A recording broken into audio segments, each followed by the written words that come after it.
The following content is provided by MIT OpenCourseware under a Creative Commons license. Additional information about our license and MIT OpenCourseware in general is available at ocw.mit.edu. Okay, welcome to the second lecture in the CDD Spring Forum here at MIT, Department of Urban Studies and Planning. Sensing Place, Photography as Inquiry. And before I introduce our speaker for tonight, Camilo Vergara, I want to remind you all that Lou Watts will be speaking next week. Lou is a professor at the University of California, Santa Cruz, taught at Berkeley for many years, and he will be speaking on communities of color, traces of history and culture, about his search tracing in both rural communities and urban communities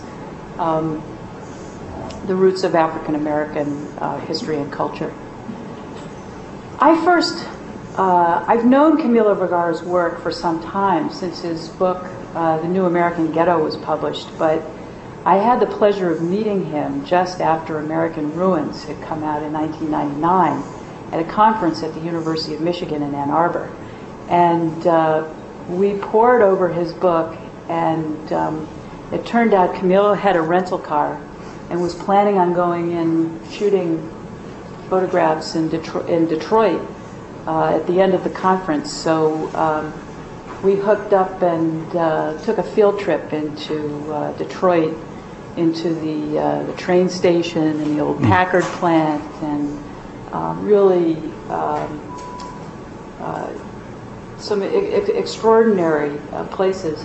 Camilo has been photographing many different American cities for decades, in some cases from the same place, coming back to the same street corner or to the same rooftop, looking down on the same scene, and photographing the changes over time in Camden, New Jersey, in Philadelphia, in New York City, in Chicago, in Detroit, and numerous other cities across the country. He's won many awards. Most recently, he was appointed a MacArthur Fellow, and has many books. So if you get intrigued and introduced to his photography here tonight, you can, so we have the new edition of American Ruins up here on the table that you can take a look at afterwards. I won't go on and on anymore. Camilo lives in New York, and he'll tell you more about what he does and how he goes about doing it and why. His background, by the way, is as a sociologist. Well, Camilo. It's a great pleasure. Yeah. Well, I'm very happy to be here. This is my second time here. I was invited about 15 years ago, and I spoke. There was somebody teaching urban studies here that had run for mayor of Boston a couple times. His name was Mel King, and he taught a course in urban history here, or urban studies. And there were two students who, I don't know where they had found out what I was doing. I don't think my book was out at that time, but I was doing some articles on different pieces, and I think something had come out in The Nation or something. And one of the students called Berg called me. And I spoke, I will never forget, because it was like an amphitheater. And it was all packed, and there were students standing up in the back, and it was, almost like an operating room, except that it didn't have a cadaver there in front of me. And it was a very exciting thing. I was tongue-tied, more than I am now, but it was a receptive crowd, and it was a great moment for me. So I have very fond memories, and I'm happy to be here, and I'm happy to be invited here. I will briefly try to set up this idea, this website of mine, and what I'm trying to do.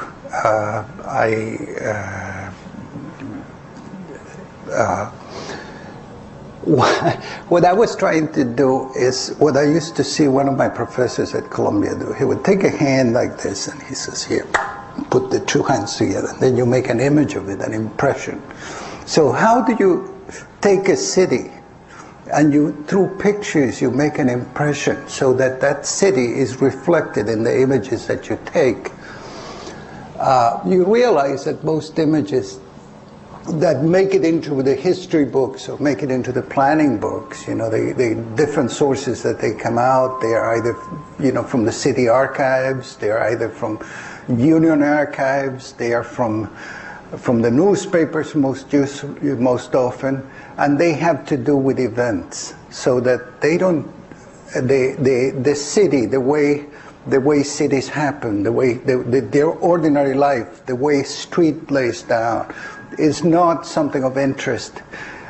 Oftentimes, when it was of interest was when the city was first built. So you wanted to show how the main street was growing.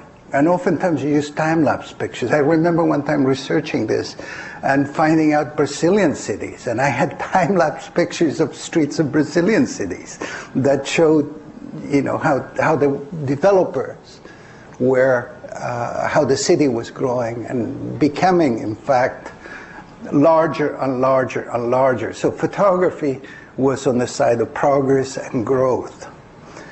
And my interest has always been just this process of the decline of the American cities. What happens to the physical city as capital gets pulled out, as jobs get pulled out, and not replaced. At one time, for a number of years, it was the government that would step in, and then all kinds of programs would be created, which then in turn would change the shape of the city. But more recently, the government has pulled out.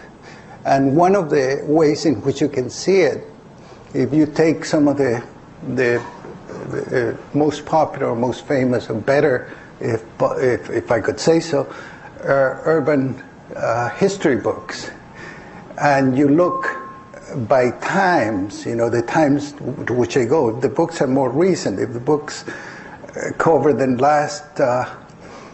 last 10 years or so, you look for in the index for the number of times state and federal government shows up, and you see that the number is much smaller than what it was for books that deal with an earlier period.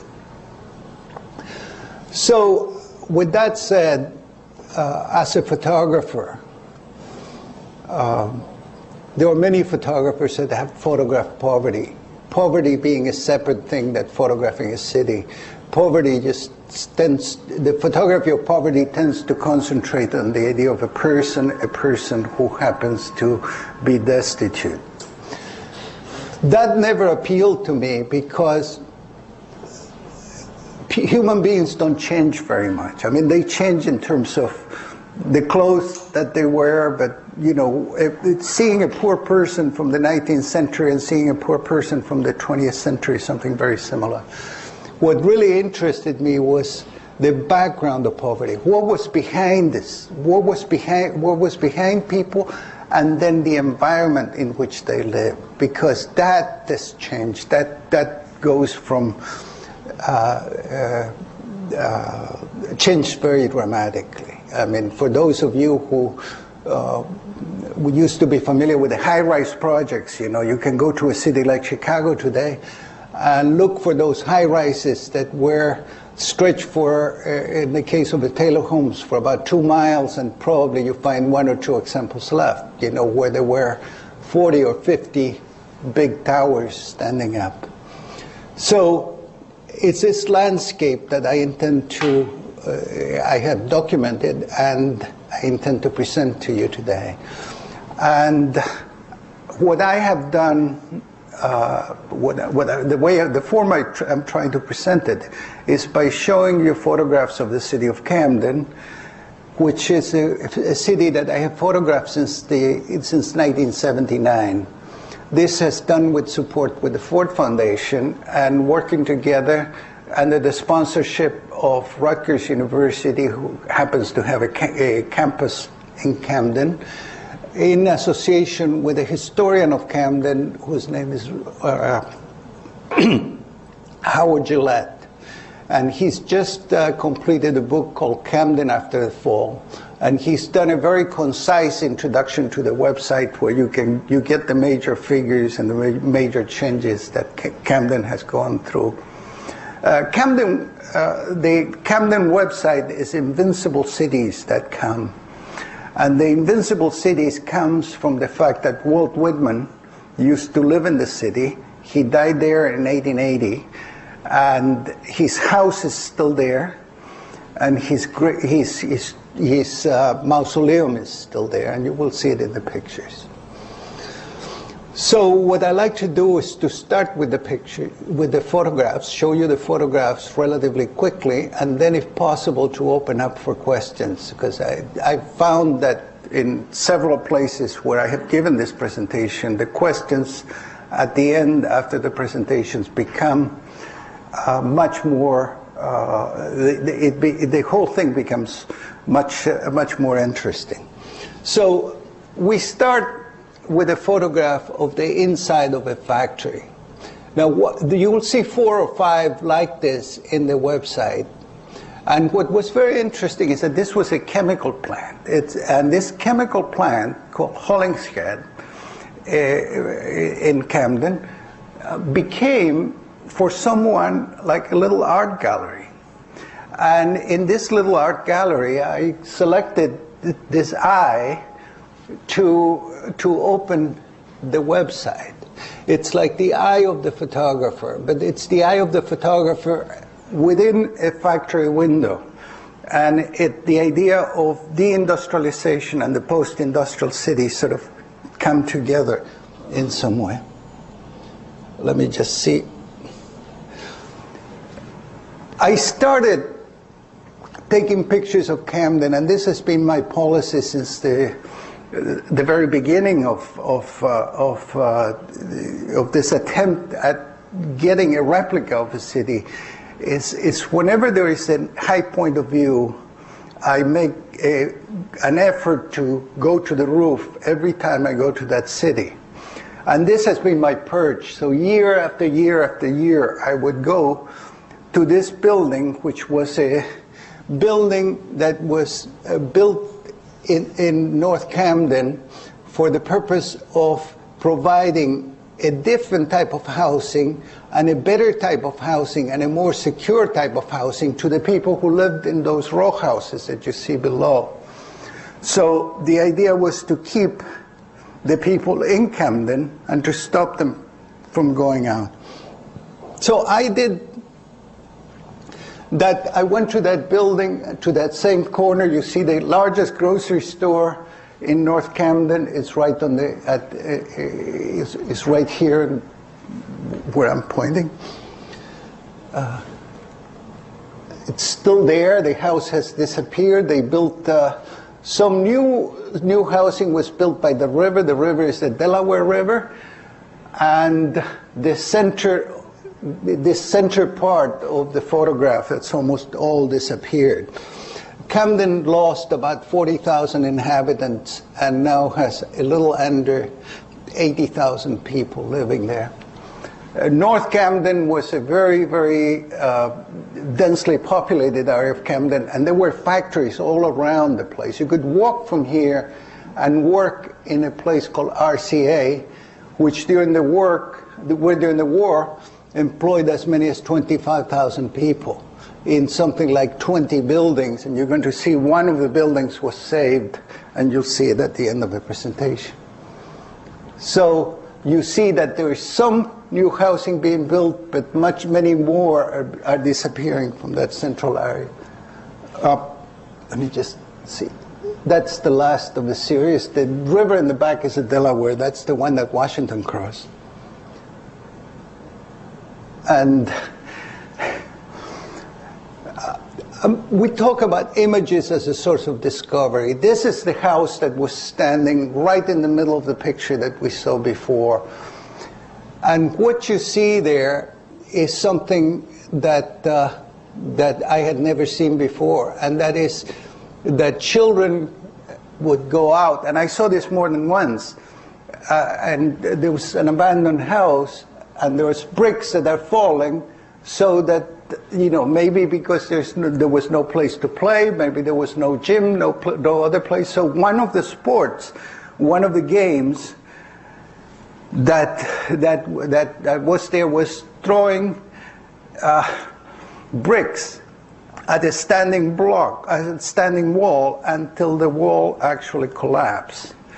And I thought, this is part of my idea of the knowledge that you can acquire about the city, that unless you live there for a long time and unless you take notes, it will always elude you. If you deal with secondary material, it would never get recorded.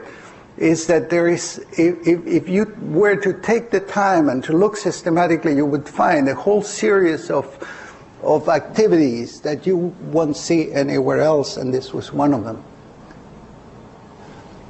So how a street, many of these images, I have taken them year after year after year. I could show you this 15 times, taking over a 20-some year period. The first picture is in 1979.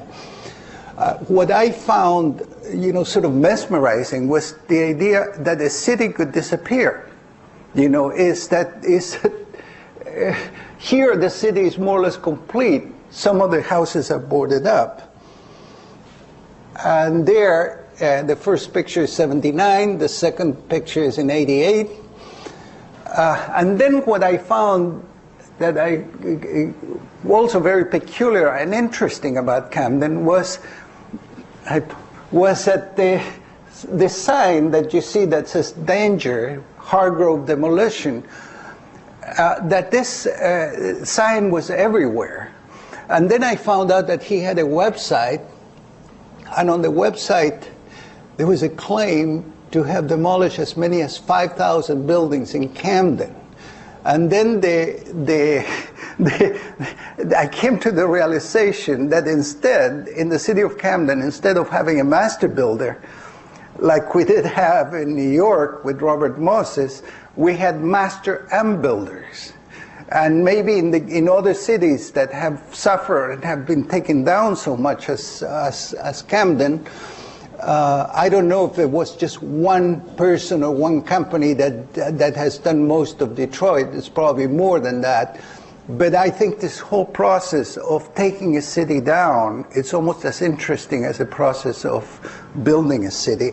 And I think it's also a process that's worth studying, because, and here is something that impressed me very much and came to my attention a few months ago, was a report that came out of Fannie Mae, I think, and it was written up in one of their publications about what were the 10 most important forces acting on the American city up to the year 2000, and what were the most important factors that were going to be present in the American city for the next 50 years.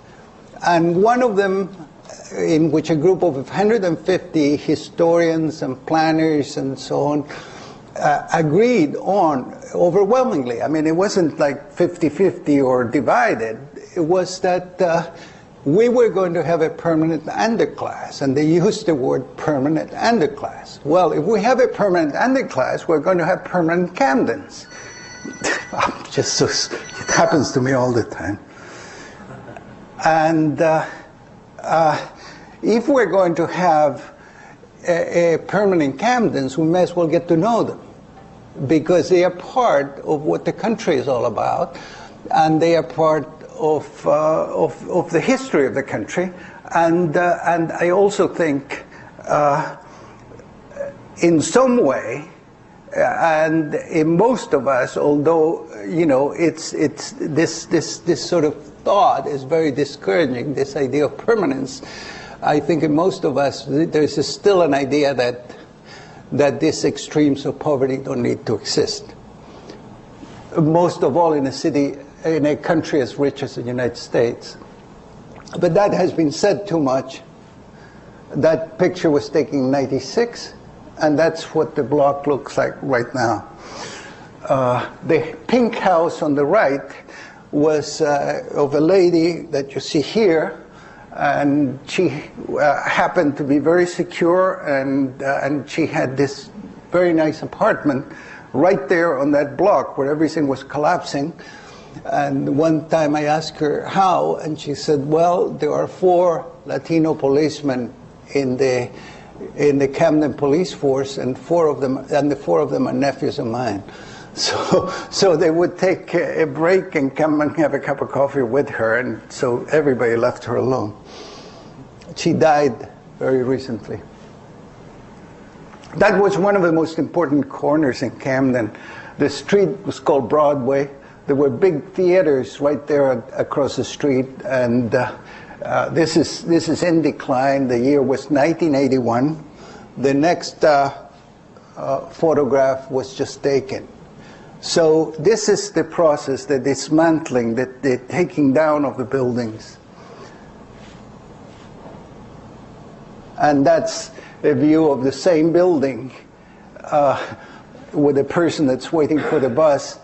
But it sort of reminded me of the views of ancient Rome, where you had the shepherds in front of the Colosseum or some of the classical buildings, and there was that disparity of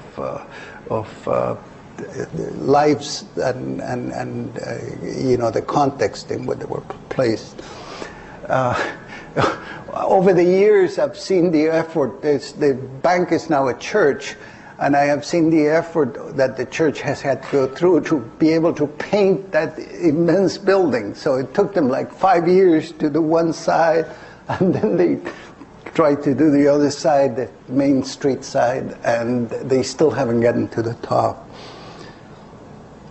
The buildings, areas become adapted. Like this is the end of the sort of normal state of this corner of Broadway. When it was before, it's one of those corners that typically got killed by the malls. And there was a mall in Camden called the Cherry Hill Mall that attracted most of the businesses that were on Broadway. So that the appliances and television stores went over to the mall, and the hat shop that's next door, maybe there's no hat shops anymore, and the drugs and all of that went there. And now the area became, that's what it is today. The first one was in '79. Today it became more a sort of center for people who are down and out. So this has become the area where you find most of the shelters, most of the, it could be compared to actually to a repair station for human beings, you know, a place where you go when you don't have anywhere to stay, a place where you go when you're battered, or a place where you go when you have addictions. Again, in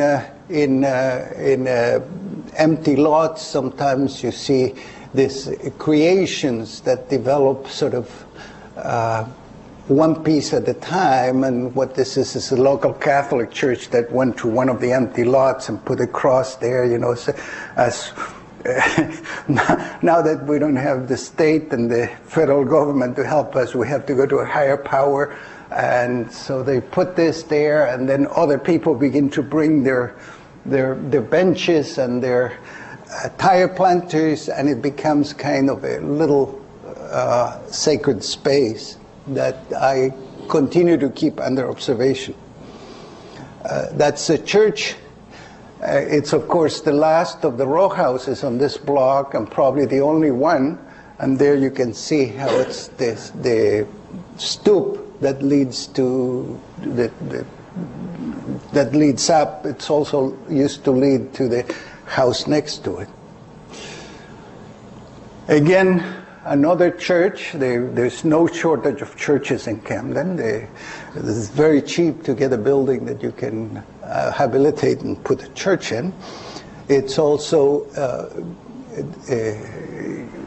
the city is very insecure. Camden has, for 2 years in a row, was declared to be the most dangerous city in America. So you can see here that people don't take chances with windows and that sort of thing. This is an old church. This was back in '81 and it doesn't exist anymore. And that was a garage, and I went to service there. It's very, very long building, and you could see about 80 people inside of there. It's another one. And that's the back of yet another church. As you can see, I mean, the tragedy with the buildings like this, of course, if there is a fire, and people have to try to get out of it. And that's the last of an industrial neighborhood that was very near the New York shipyard, which was the largest industry in Camden, particularly during the war when they made ships. This huge shipbuilding complex. The whole neighborhood left. The church was kept. The church was originally a Ukrainian Catholic church. It's now a Baptist church. The sidewalks are all, you know, impassable. You can't walk the sidewalk, so people walk through the middle of the street. The churches that were built by the old immigrant communities are still standing, like that one, but that one just recently lost the cross. One day the cross came tumbling down, and it's a huge church, so you can imagine that that cross must have caused some commotion when it came down. Areas like this are selected for a certain type of billboards that you see all over the neighborhood, and it's billboards like this that you don't put in any other neighborhood except the poorest neighborhoods in America. I saw this billboard in Newark too, because it was a New Jersey billboard. That one too. And that's the most recent one. It's sort of ironic because you look at it and it talks about paying and helping the children, and it's literally in a place where you know, the idea of money, it's such a rarity, you know? So again, that's a police raid in a block. It's what happens. I remember in New York during the heyday of the crack, you know, back in '81 or '82, people used to storm a building. They would just the police and the state police and sometimes the FBI would come in, and they would seal a building and then go like 200 at a time into the building, and people compare them to a sort of an earthquake or something. And this is in Camden, where the block is sealed, the vans are all lined up. You see 2 or 3 lined up, vans lined up, and then people who have an arrest warrant on their name are then taken on the vans and then taken to prison from there. That was a picture that I just happened to walk into looking for a higher point of view. I went into the 2nd floor of an abandoned house, and there she was. My first impression was that she was dead, and then I just went and get the cops and see, and actually she wasn't dead. The memorials, you know, which are the reflection of this violence. I mean, there's always a new crop of memorials. And in this case, a stop sign becomes a memorial. This is on Broadway. In here, it's 4 of the local boys that you know, they become sort of towering figures in the neighborhood.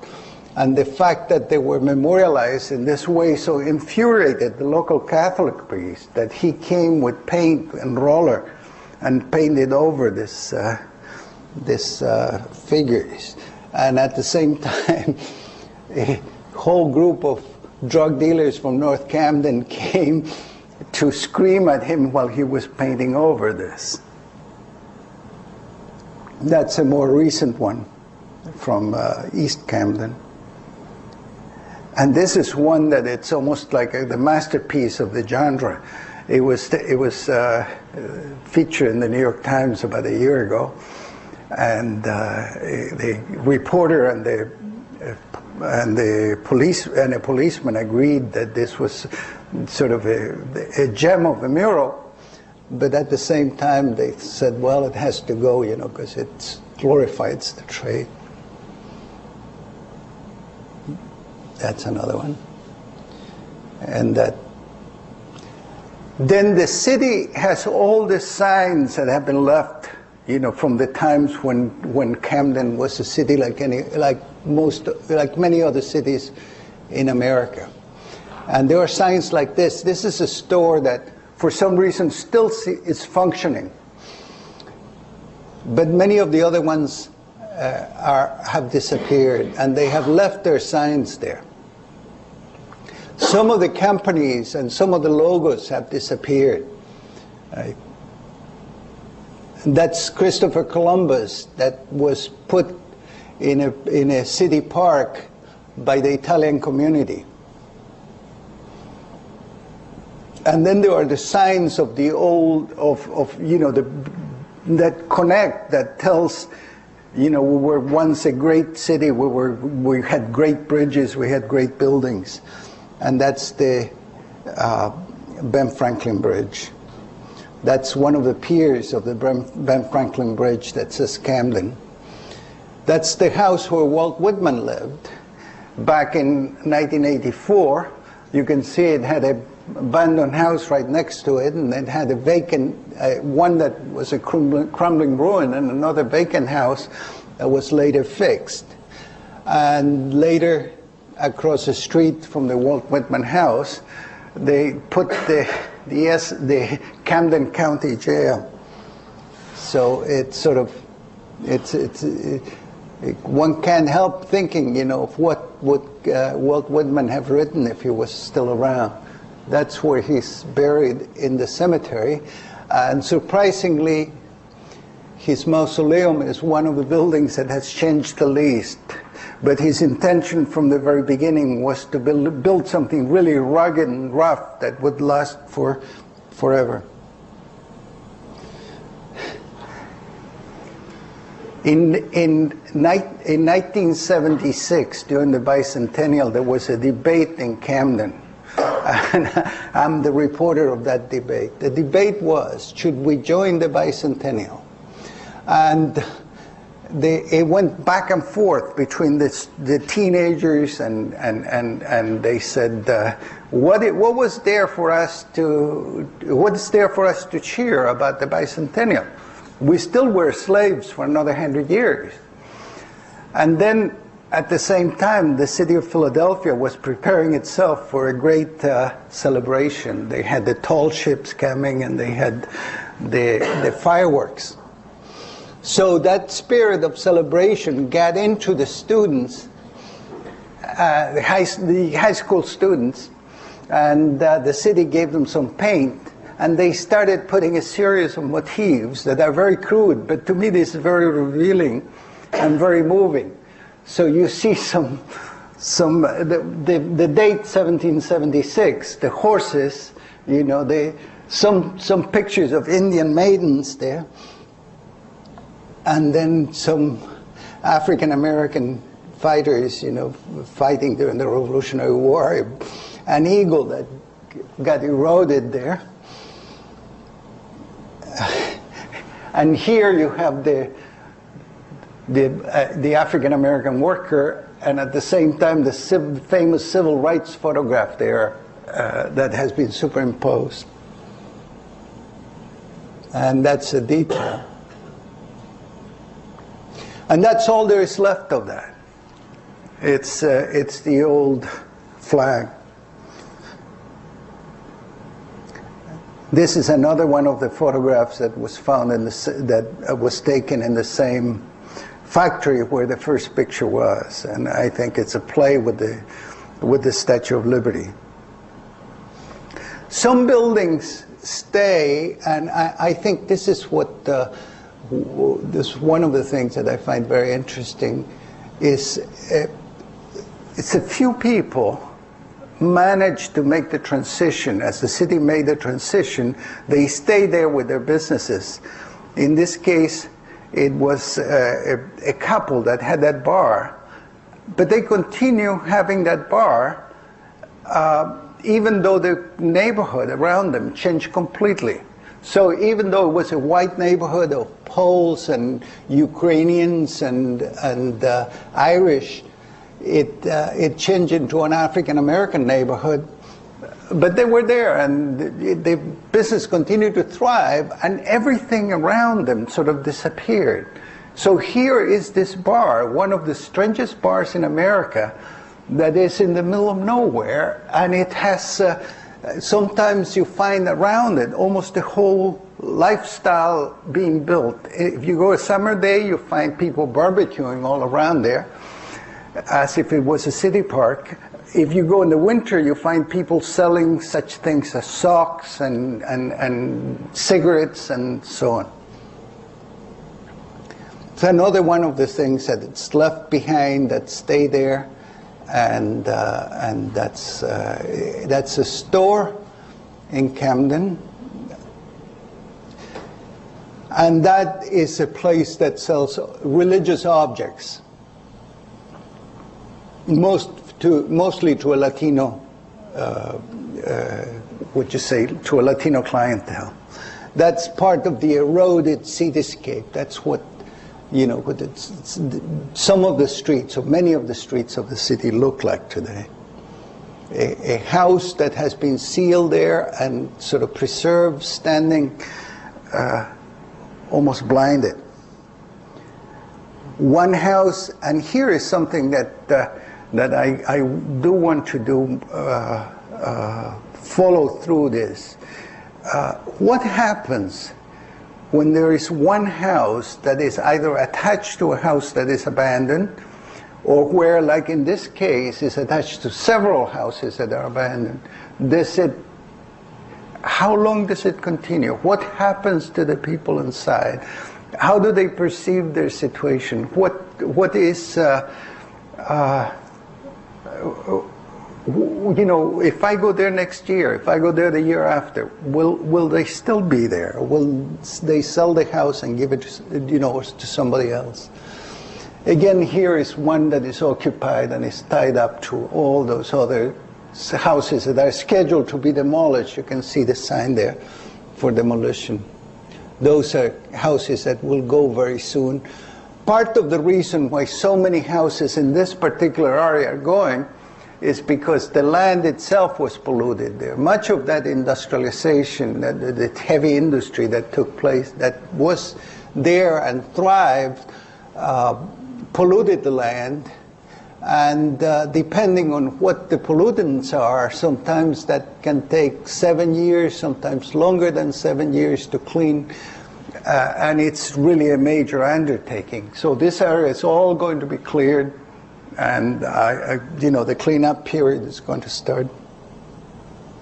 The houses start peeling, so this is the sense, you get the same sense in Detroit, in many of the other American cities. And then you start getting the older skins. I think of this almost as having an X-ray of the of the house, where you almost can date all those skins. When aluminum siding came, when this other asbestos siding, or all the different sidings that were around in the 30s or the 20s. That is the case of a woman that had to live with a vacant house next to her. And she had done so for 7 years, and in 7 years, the house was still vacant.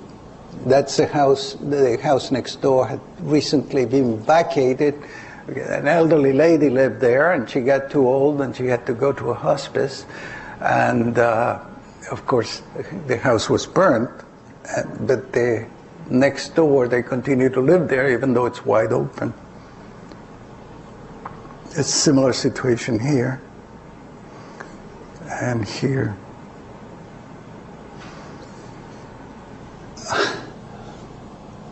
I don't have much to say about this. The man, he has a job. He goes out to clean hotels in the surrounding areas of the city, and then he comes home, and this is his home. And he's doing some cleanup and some painting efforts that go just part of the facade. That's another example. The institutions, too, pass a certain point. Up to a certain point, they were like the institutions anywhere in America, and then they began to be built in styles that were only adapted for the inner city. And this is a case of a school. You know, I'm sure that if you go to some other cities, you know, that are more affluent, you won't see schools that look like this. And the irony, of course, is that the schools put this big flag there. That's another example of a school in Camden. Some of them may have been adapted. It may have been that the style, it's a style that was built in the 60s when they still thought that maybe this situation was not going to be permanent, and then they put those metal cages on the windows afterwards. That's a sign from another one of the schools. That's a daycare center, also from Camden. And those are the leftovers of industrialism. That was a smokestack that was, it's been demolished since then. The house is not there. It's a picture back in 1982. The interior of a factory that's first used to, it was a chemical plant, and then later is used to store materials, and then that's taken down, and what they do is they use it as for paper recycling. The top of buildings are used as antennas, you know, to keep cell phones going, and this was this drum antennas that are not used anymore, not in use anymore, but now you don't take them down, so they stay there. There's this sort of cumulative sense where you take layers of antennas, so you go into the different type of antennas today, but the old is left there. That's an extraordinary sign insofar as you're trying to sell some property, and it seems to me that it's more to discourage people from buying it. It's in an area that is polluted, and finally the homeowners had to make a deal with the city and sell, and this is what the blocks were like. That's a view of one of the houses not far. And also in this combination between what is left there and stays there, you know, like the drums in the building that we saw before, the boat that gets there, that somebody back 20 years ago thought, well, I'll buy this boat, it's cheap, on my spare time I'll fix it, and then it stays there because once he got it there, it was vandalized, and he realized that it was going to be much harder to fix it, but yet stays there. Gas stations. This is a whole street that was closed, you know, because the whole street was contaminated. There's just one house that's still occupied there. And the trees, too. You begin to think, this is probably the most beautiful, these are probably the most beautiful trees in the street, in the city. They make a canopy over the street, and all the houses are going to be clear from there, and I don't know if the contamination affects the trees too, so that the trees will be demolished too. That was the old Carnegie Library, the Camden Free Public Library, that was put there in 1904, and then it was abandoned, and it had trees growing inside. And there you get a sense of the sort of elegance that was there in that library. That's what it looks like today, as there's a plan to refurbish the library and put it to use again, you know, if it doesn't crumble altogether. There are fields that are full of the machinery that was used, in the heydays of Camden. You can almost study a history of old machinery just by going to the junkyards of Camden.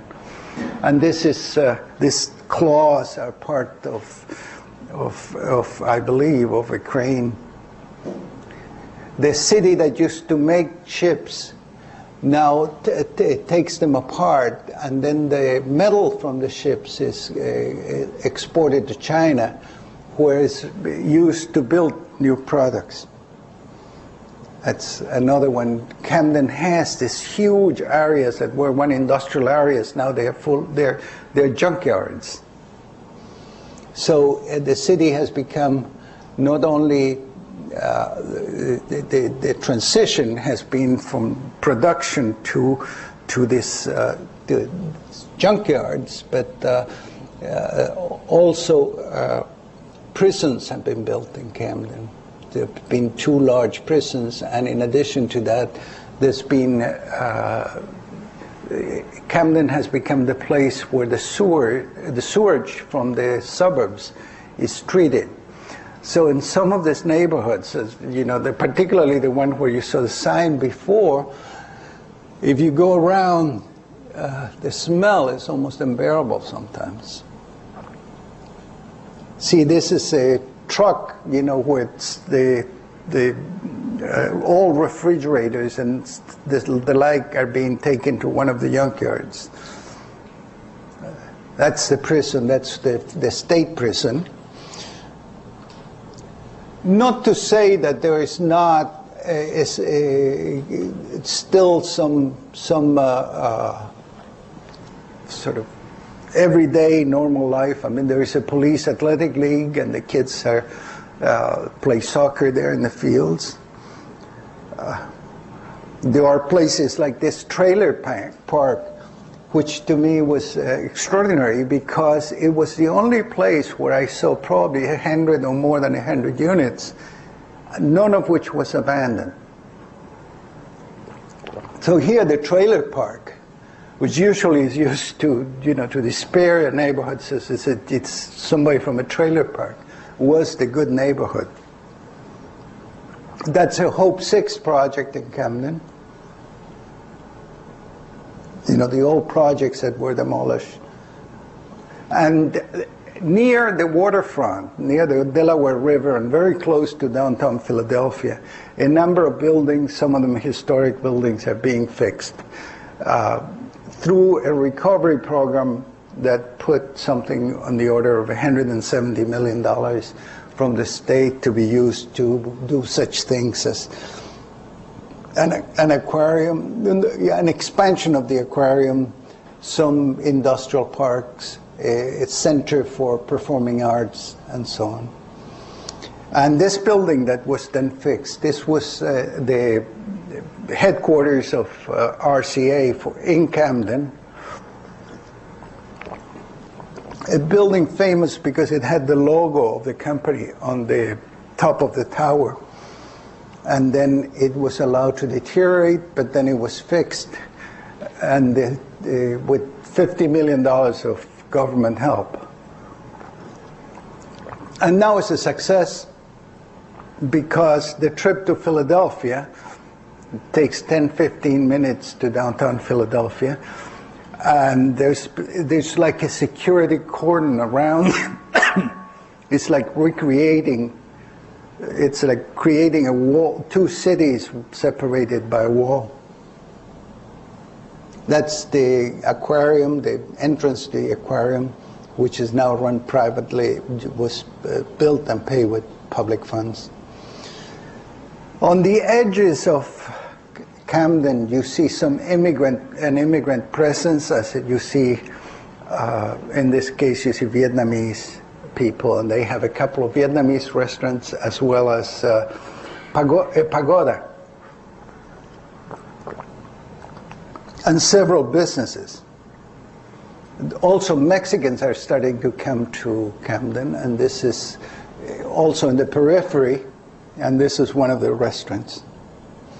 And this is so what I'm trying to show that some of the elements of recovery, have to do with the presence of the immigrants that are coming in. At the same time, you have the other recovery, which is the state-sponsored recovery, which is creating this separate section of Camden, and which brought, among other things, the battleship New Jersey, which you see there. And the city of Camden bid for it, and they finally got it, and that the idea is that it attracts visitors and keeps the city, the visitors will spend money there, and that will keep the city alive. So I'm very glad to have spoken here. I hope that this was of interest to you and that you have many questions, and I hope I'm able to answer them. I'm particularly happy to see my friend Keon Park here, with whom we go a long way, and we worked together in Detroit, and we did a show on Storefront of Art and Architecture in New York, which he used to run, and I'm very happy that my friend Anne brought me here and be able to talk to you. So let's see if you have some questions, and let's have a discussion.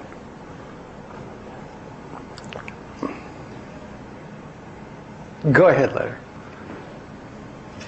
The power of your narrative on Camden is really quite immense, and though what you presented tonight was in the end balanced by some of the more positive things, it would have the overall effect of documenting decline of the city.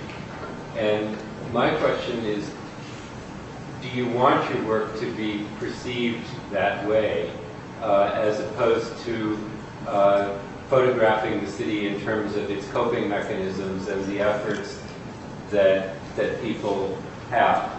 Given that photography is such an important way to image and re-image places to those who don't visit. Yes. Does it concern you that people would come away from your work feeling more despair about Camden rather than looking at those images that you saw towards the end? And what is the role of a photographer in caring about the future of a place when the story is in part one of destruction and decline? Well, I think it's a fair question, and it's a question that I've been thinking about for a long time. And that's why I preceded my presentation by quoting that survey of historians and planners, and by quoting by starting with the idea of the permanent condition. I think that the main role of somebody that it's to see and report has to be to do that in a form that is as complete as possible. And if nobody else is going to report these mechanisms of surviving, which are often mechanisms of decline, because what if, in the case of the Packard plant that used to make automobiles and used to make engines for planes and so on, you come one day and they have 50 or 60 different outfits, one of which has old shoes to export to some place in the third world. Another one has cardboard. I mean, there's a downgrading of function there. And it seems to me also that some of the ways in which we've gone about, trying to get the capital, the force, the vitality back into the cities have not worked and are not working now. And the people who keep on talking about the metropolitan area, they should be a metropolitan area. I mean, you don't see any eagerness in the suburbs to say, look, I'm going to share my wealth with you. Sure, taxes will help to pay something will help to pay for better schools for Camden or something or other.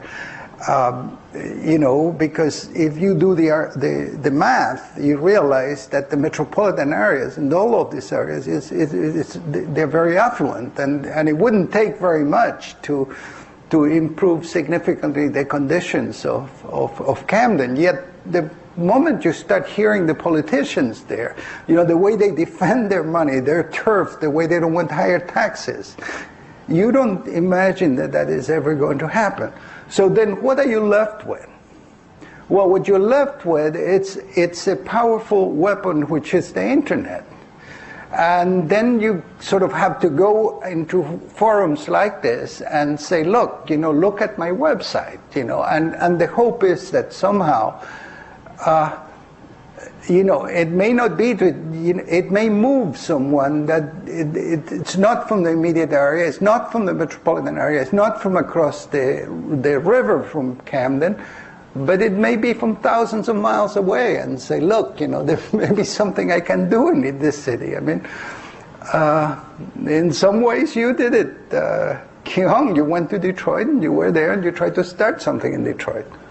And I don't know. I mean, I guess there is a new crop of human beings here. They're in their 20s and they're from all over, and some of them may see their future or part of their future involved in places like this for whatever reason. I mean, because one way to introduce them to these places is through the images. Whether that's going to work or not, I don't know. I mean, of course, it's kind of a wild statement, to say, sort of not very realistic. But then again, what else is there? What's your view? What do you see the future of this place is like? You think Gary's going to get any better? Detroit? Within the next 5 years, let's say, or 10 years. I guess the only question is whether, if part of the goal is to attract people to care about the places, how does one reconcile the most powerful and well-disseminated images being more about the story of the decline, albeit with a fair amount of coping mechanisms, versus the attempts to focus on the efforts by local community groups or other efforts to reinvest in the places. Do you feel that by becoming the self-appointed documenter of the city in a way that goes beyond what others there are able to do by the virtue of the quality and dissemination of your work, are you moving that city in the direction that you'd like it to be, or does it run the risk of scaring people off from investment in They already are, Larry. They already are. They are out of it. They are not. The money that's coming in, it's government money. There is a company called Cherokee that wants to tear down and get 1,000 people out of their homes and build 5,000 homes. But it's a program. I mean, every year it gets postponed. One more year, and we don't know what the impact of that's going to be. I mean, to sort of create that ribbon by the waterfront that is separated from the sort of core inner city place. I realize it's a tough question, and I don't have an answer for you. But on the other hand, I mean, somebody has to tell the story of the sort of nitty-gritty of decline. The story of what it's like if you have your home, if you clean your front yard, if you put your plants there, but you still have an abandoned house next door to it, and you still live with the fear that that's going to catch on fire and burn your place, and you probably can't sleep very well at night. I mean, You see, whether it's the whole idea of being able to do something which is perfectly balanced is it's of course unreachable, and you know, for one person it's a very difficult one. So in 30 years of photographing Camden, there's never been a case where that one inhabited house next to the abandoned one has been followed by a rehabilitation of the one next door? I'm sure that's happened. I'm sure it has happened. But you see, what happens, and I think this is when you use images as a source of discovery, is that you discover the questions too. And I tell you, it took me 29 years to realize that this is a way in which a problem was being posed in a very stark way. And that it could be, it can be done, that someone can do a very beautiful piece of research because the places are there, the addresses are there, and then we would find out the answers to what you're saying. My job is kind of put it in front, you know, here, this is one thing. I think that also restores the dignity to the people who are still there and holding out. You know, I mean, most of us would have left. Right. But all I'm asking is whether you did ever find the case where those people who were holding out were rewarded by reinvestment next door, as opposed to the building falling down. Well, I guess my answer in a roundabout way is that I've been slowly trying to get to the usefulness of this approach, you know, rather than first you look for an impressionistic way and say, look, this gives you an impression of what this is. And then you start doing the systematic way. And now this pairs struck me as being something very powerful about a year and a half ago. So I'm sure enough, the next time I go to Camden, I'm going back to all those addresses. I have about 20 addresses or more than that, and then I will know some of the story. But you see, I'm trying to invent a research tool all by myself. And I'm not... This is a great set of examples to work with. But can I ask the gentleman a question to him? Why are you... I'm not quite sure what you're trying to get to, but maybe I could ask a question turning it around the other way and say, do you think it's better not to photograph and present these things? Oh, no, not at all. I just what I'm trying to understand is what is the you know, is it all in one direction, or is there a selection in what is documented that is meant to tell the story of decline, and what happens to a photographer that is confronted with contradictory evidence about some things moving in one direction, some things going the other. There's no problem with the contradictory material because it does go down and the other way. Yeah. Let me jump in on this, Sure. because I think that to me, the most poignant images among the most poignant images that Camillo showed are these recent ones of these pairs of houses where someone is caring for a place in the face of all of this devastation around them. And these are recent photographs, and essentially the question that I want to ask Camillo is to describe a little bit about how you choose the places where you photograph, because I think you must think very deliberately from the beginning about where to go. Because don't forget, he started 30 years ago?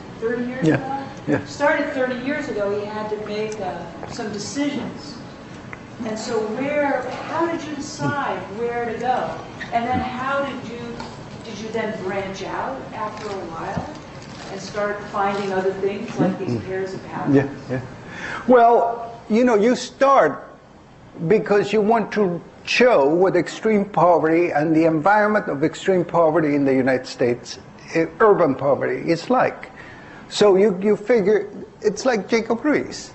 So Jacob Riis goes and photographs the lodging houses the apartments where people do piecework, where entire families live in one room, the alleys where the bandits are, the child labor, all of those things. The difference is that Jacob Riis thought that he, through his images, could bring change and could bring the abolition of types of buildings, of overcrowding, that create sanitary conditions, create a healthy environment.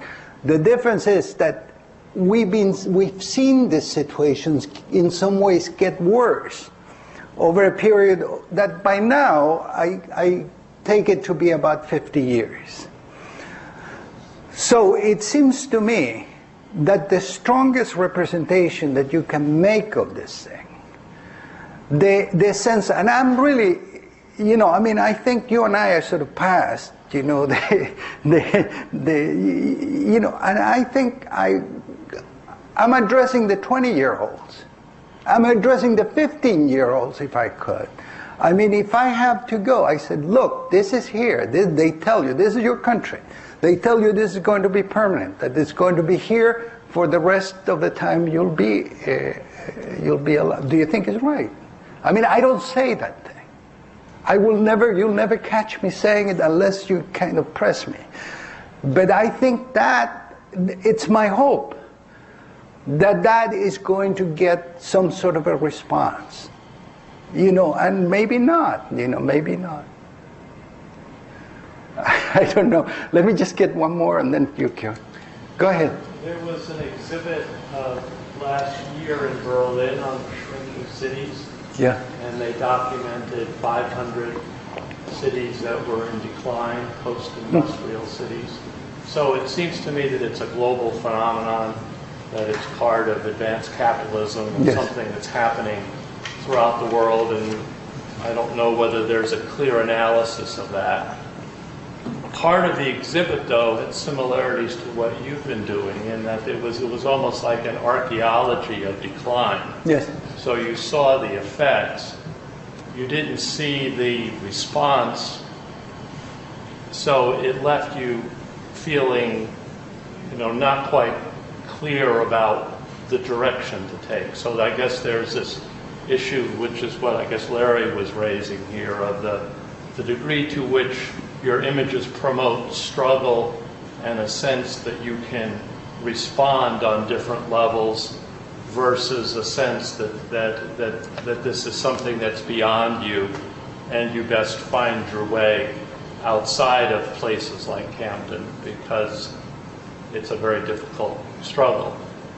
So that's one observation. The other is that there really is this, you know, effort with the Ford Foundation and the city and the state and the reinvestment fund and others to try and do something there.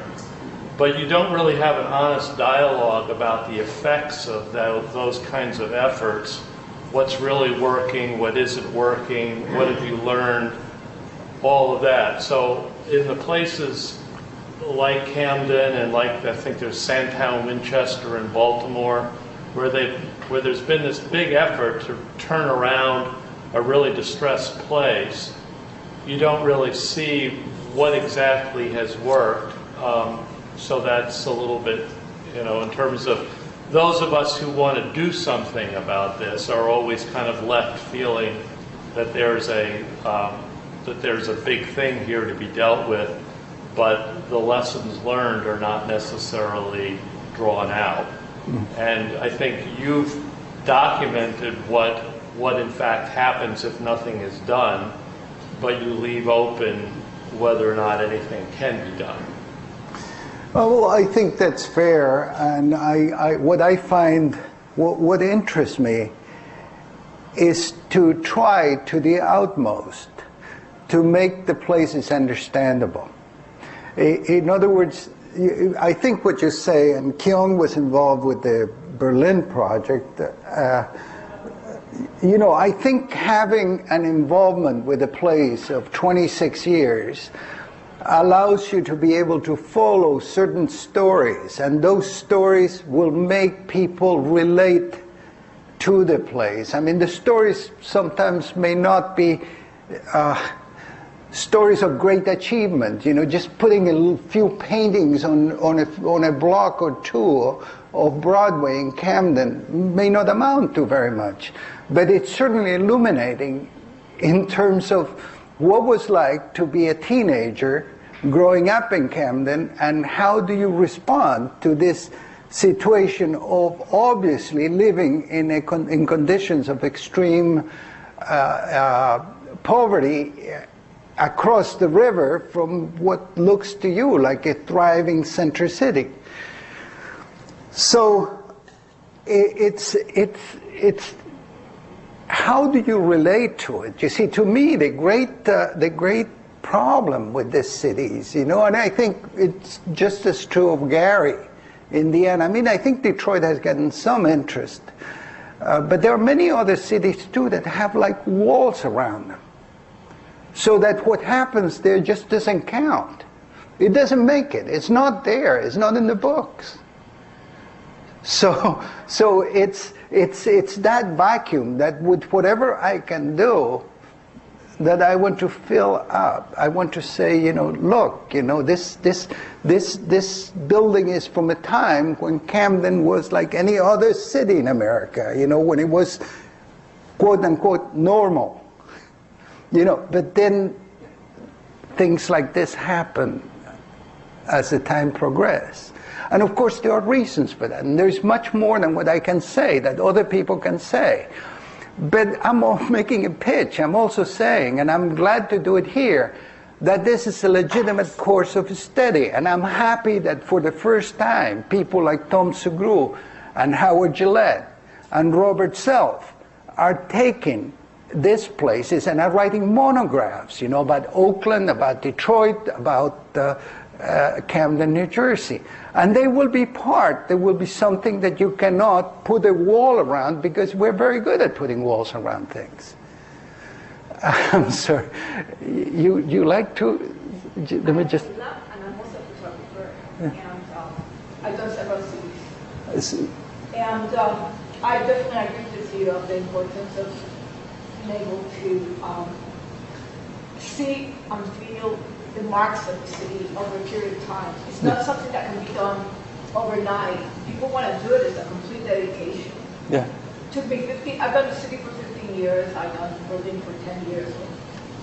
So, and what's happening is not only that we're seeing the decay of cities, but we're also seeing the booming of cities. Yes. I mean, as we speak, there's 14 cities being born in China with 4 million people as it is. Oh, sure. And so it's the marks of immigration, it's the marks of culture, it's the marks of, and that's what they're photographing, whether it's poor, it's rich, it's wealthy, it's a suburban, or it's an imploding neighborhood, whatever it is, it's just a mark. And it should be photographed and be taken for what it is. Yeah. Thank you. Thank you very much. You want to say something?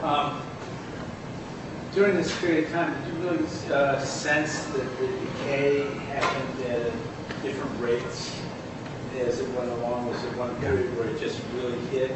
And also, is that coincided with other cities across the country, so it was really a moment in time where this really took off? And do you feel like now that it's sort of in remission a bit, or it's slowing down as far as the rate of decay? Well, sorry, I haven't seen him for several years. Yeah.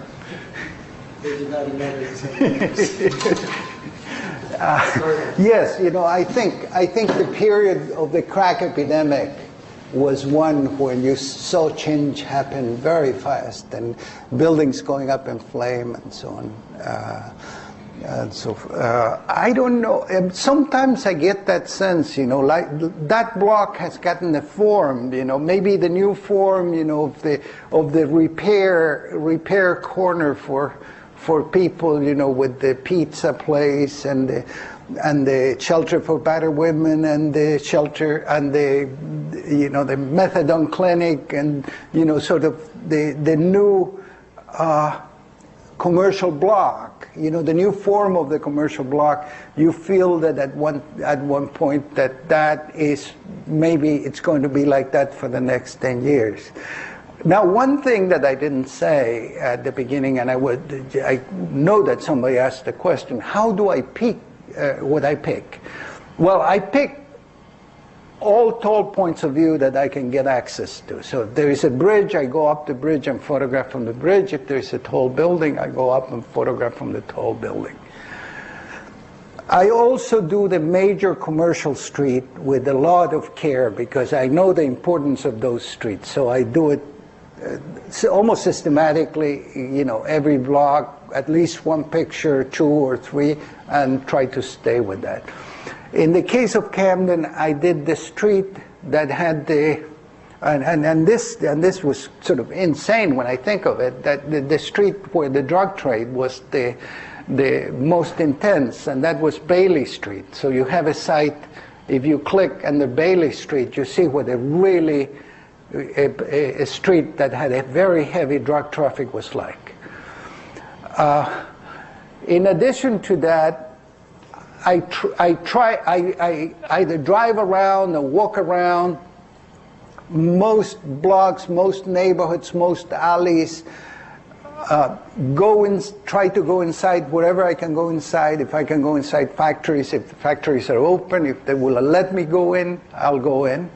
So once you start putting the dots on the map, you know, you get a sense right away of where you know, what you're covering and what you're leaving out. To me, it's also very important, and this, I think, it's you see, when you take the sort of propagandist photographer, you know, let's take, and I say it with admiration, let's take Louis Hine, that said, let's abolish child labor, you know, and what do you need to abolish child labor? Well, you show the injustice of it. You show children and the machines where they work. You look at those pictures and you think, this is terrible. This should not happen. We don't need this to happen. We don't need these kids to be doing this. We need them in school. We need them, you know, getting a healthy air and exercise and all of those things. But on the other hand, you don't see anything else that those kids did. You don't have any idea of what they sang, if they sang anything. You don't have any idea what their homes look like. You don't have any idea if they made any drawings or anything. That's why the drawings, the art, the forms that are created by the local residents are so important to me. You know, that's what those memorial walls that I show are so important to me, because they are the product. They you know, they reflect the spirit of people who do live there. And you know, so that it's building over time. Take care. Have a good day. And you know, those are the basic things that I try to do when I photograph a city. I'm sorry. You go ahead. I see your work very much as being a witness and a taxonomist of a certain class of cities in the U.S. And you've done this for, you know, about 3 decades. Yes. Leaving those two roles aside, or otherwise sort of collecting from your experience in those shoes, what insight can you give us, or what have you learned about, you know, what cities are and what their cycles are, and where their resilience or lack thereof and their hopes could be? That's a difficult one. I mean, you know,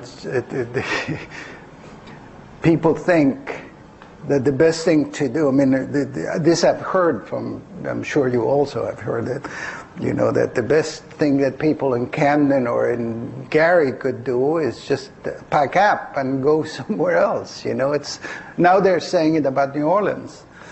Of course, they are out.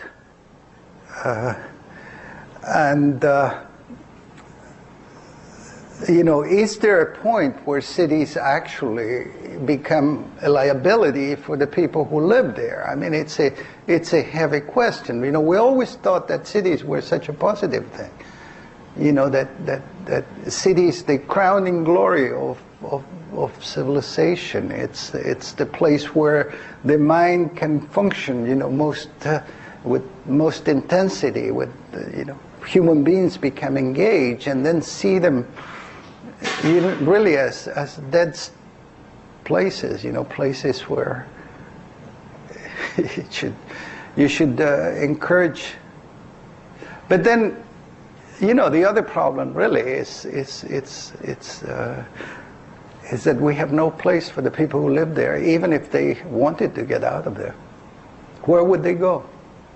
Can you imagine all the set of problems if they went to the more affluent South Jersey suburbs, people who live in Camden, and said, look, we're here, we're willing to move out of Camden. What would happen? I don't know if this at all answers your question, but it's an important question, and it's important to think. And I think, to me, I think as long as you can keep your mind interested and focused into different aspects of this city, as long as you can keep that the process, that the changes engage you as either by going to the website or by being able to read it in the city itself, there is a possibility. I think the really dark, hopeless, moment is when you say, well, there's nothing here. There's nothing, not even the stuff that may interest you because it's quirky or, I don't know. Anyway, go ahead. I have a question about how you take pictures of places that you take pictures of. And one of the things that I noticed tonight was that, and in one of your responses to the questions, you mentioned it, and I won't rephrase it exactly right, but basically saying that you're not interested in events per se, but in longer term changes over time. And so I wonder, some of the stories that you told talk about things that happen in those places. So I wonder when you're in Camden, whether you take photos of political rallies or church services or parades or the police arresting someone, or the kinds of images that we think of as like a photojournalist image that goes up on the front page of the newspaper or shows up on the evening news, or that documents a story of a community of people, an ethnic pride parade or the MLK Day parade or things like that. So my question is, are those events that you attend, but you're interested in showing other kinds of views of the built environment of the city, or are those images that you take, but then when you edit and you decide the story that you want to tell, those are ones that you tend to leave aside and instead focus on the slower pace of change in the built environment? Well, a policy that I consciously took from the beginning of my documentation was to sort of leave to others what others were already doing. So since I lived in New York, there was plenty of poverty in the Lower East Side, but there were plenty of photographers that were photographing the Lower East Side. Why do you want another one? So there are plenty of photographers that do those rallies, that do those festivities and so on. They don't do the sort of drug, or they may do it too, when they cordon off a block, like the picture that I showed you, or the picture of a drug addict on the floor, which, you could tell me that was an extreme abuse of privacy, which it was. But I don't have, how can I say it?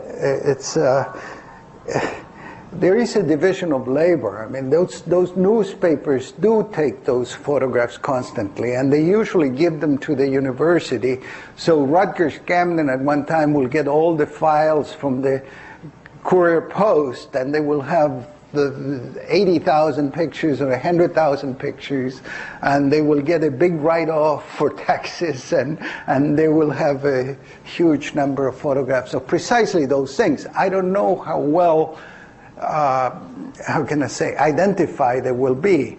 I mean, mine are, I made sure that they are very well identified by place and time. And if there is anything else to add there, I put it there. And if there's anyone to ask any question about what's happening, I ask there. But that's the reason why you don't have those photographs there. I figure if that's going on, I mean, you see, there's a basic idea here. The first time I spoke as a documentary photographer ever was at the Museum of the City of New York. And I show similar pictures of this, mostly from the Bronx. And somebody stood and said, "You call yourself a documentary photographer? You show us a bunch of pictures of buildings." He says, what is this? And well, now the answer is the buildings speak for people. You can see the hand, not just of time, but also the hand of people in the way the environment changes. We just have to learn to read it. Go ahead. I wanted to ask, are there any other northeastern cities that you might parallel Camden with? And if so, what cities are they, and have you seen, how many parallels have you seen? Because to me, Camden almost seems more like one of the Midwestern cities. Yeah. Like it's become isolated, and it's, if you look at Philadelphia and Baltimore, like in the early 80s, when there were just massive problems and such a huge part of the city was, ghetto, basically. Camden's never, Philadelphia and Baltimore have started to come back, and Philadelphia has really come back, but Camden is like this isolated place that it reminds me a lot more of Midwestern cities. East St. Louis really and so having trouble recovering and revitalizing.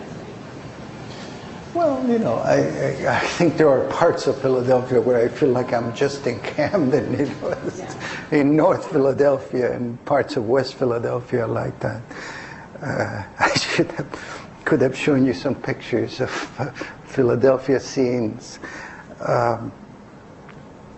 Yeah, Camden is extreme, and I think it's important because it's extreme, and I think it should be shown, with as much, how can I say it? They always told me not to use biological analogies or medical analogies, but if you wanted to show the case of something that's present in the body, you want to show it in its maximum expression, where it's strongest, because there is where it's easier to understand. If you can do that, I mean, and the United States doesn't have a lack of places like Benton Harbors and the big places, big parts of Chicago, and now there's a number of suburbs in the south side of Chicago that are very much like this, Robbins and Harvey and so on and so forth. I mean, the list is long, so it's not like I'm singling the one terrible place, and certainly Detroit it's another story. So I don't know to what extent. I don't think Camden is the exception. Camden is but I also think that through Camden, the whole theme, this story may become more poignant, more may draw people in, because it's extreme. Go ahead. Your work essentially has to do with deep time, and in that sense it's sort of different from the instinct of photography to capture a moment, a great shot, or something like that. So my question is about when you choose to photograph, really over the last 26 years, of whether there is some significance to taking a picture in 79 and then in 88, if I'm correct, and 96 and so on. Do these points in time have some significance? And also when you go to a place, you talked about what you choose to photograph, but then is there a time of the month, the year, or even the time of day that you choose to photograph at, as opposed to, do you try to avoid something? If you try to avoid events, which you already talked about, so you may not photograph them at events? Well, what I try to avoid the Chamber of Commerce. I think you attribute too much to, to sort of will. I mean, I don't have those choices. I started Camden because I had a chance to get a job for the state of New Jersey, and I was working for the energy department, and I managed to convince them that to create a position for me that would involve getting me to the most depressed cities in New Jersey. Because I sort of said, look, we don't have a presence in Camden, we don't have a presence in Patterson, we don't have a presence in Trenton. And so I had a state car, and I had the possibility to organize meetings and so on in Camden, so I had a chance to photograph there. So I could only photograph when I had meetings there. I couldn't just say, look, the weather looks perfect, now I'm going to, go and take these pictures. And the years, oftentimes there are many more pictures than what you saw there. But I just selected those because those shows change in a more clear way. It's the choice becomes a problem, because obviously the people try to, they tell you all the time, you're following your instincts, you're expressing yourself, you're recreating your own private personal history. And then you build the system to defeat that, so that people can't say that, because I don't put the tall buildings there. Somebody else put them there. And I pick the light in a way in which is not interesting light in terms of, lights and shadows or angles that are really fancy, but I take pictures straight on. Because those are the ones that are easy, make it easy to read the building, to sort of duplicate the building, to give you another view of it. As far as, the using of time-lapse photographs. I mean, ever since the beginning, I had the feeling that the best way to proceed was not to think that one picture would tell the whole story, because it was absurd. I knew that this was insane to try to take, one picture of this building or one picture. I thought from the beginning that pictures were like building blocks. And if you wanted to build something, you needed to take a whole lot of them, and a whole lot of times. And then you get a sense of what was happening, and could engage others in that. I think this is a good place to end, and to thank you, and also to remind folks to visit Camille Rivera's website, InvisibleCities.com. It's really an extraordinary site in the way that it puts photographs and together and presents them not only in terms of time, but in terms of a fairly sophisticated mapping, interactive mapping technique. So you can zoom around, find your way around Camden, and then go in and see a particular place at several different points in time. So with that, I'd like to thank you very much for coming and sharing not only your images with us, but your generosity in the last hour answering questions and thoughts. I'm very happy. Thank you.